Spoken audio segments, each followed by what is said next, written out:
Hello to my beautiful family. स्वागत है आपका अपने यूट्यूब चैनल पर। कैसे हैं आप लोग? आशा करती हूँ आप लोग स्वस्थ होंगे, मस्त होंगे।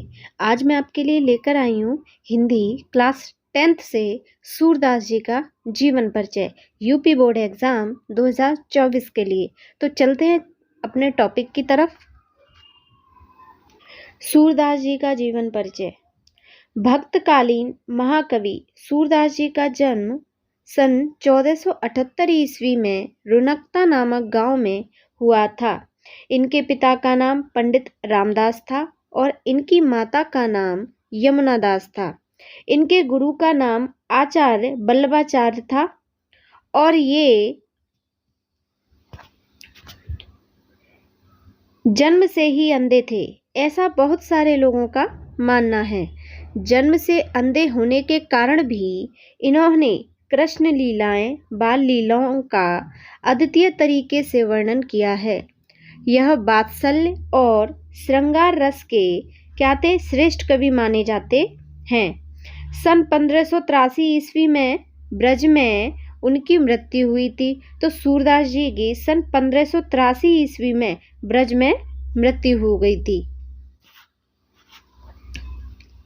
इसके बाद भाव पक्ष अगर सूरदास जी का देखा जाए तो सूरदास कृष्ण भक्त के थे।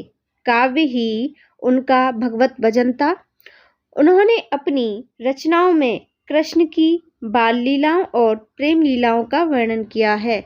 सूरदास जी के काव्य में शांत, वात्सल्य और श्रृंगार रस के स्पष्ट रूप दिखाई देते हैं और सूरदास जी को वात्सल्य का सम्राट कहा जाता है। तो सूरदास जी को वात्सल्य रस का क्या कहा जाता है? सम्राट कहा जाता है। इसके बाद भाषा शैली।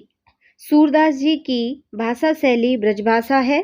सूरदास जी की भाषा सरल एवं प्रभावशाली है, जिससे भाषा में मधुरता आ जाती है। उपमा, रूपक और उत्प्रेक्षा अलंकारों का इन्होंने प्रयोग किया है और इनकी रचनाएं हैं साहित्य लहरी, सूरसागर और सूरसारावली। इनकी क्या है? प्रमुख रचनाएं हैं।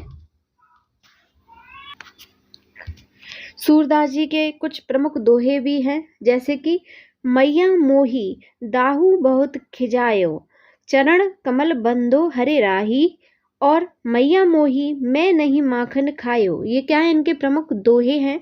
इसके बाद में पूछा जाता है कि हिंदी साहित्य में स्थान। तो हिंदी साहित्य में सूरदास जी का स्थान सर्वोपरि है। ब्रजभाषा के श्रेष्ठ कवि और महात्मा सूरदास जी हिंदी साहित्य के सूर्य माने जाते हैं।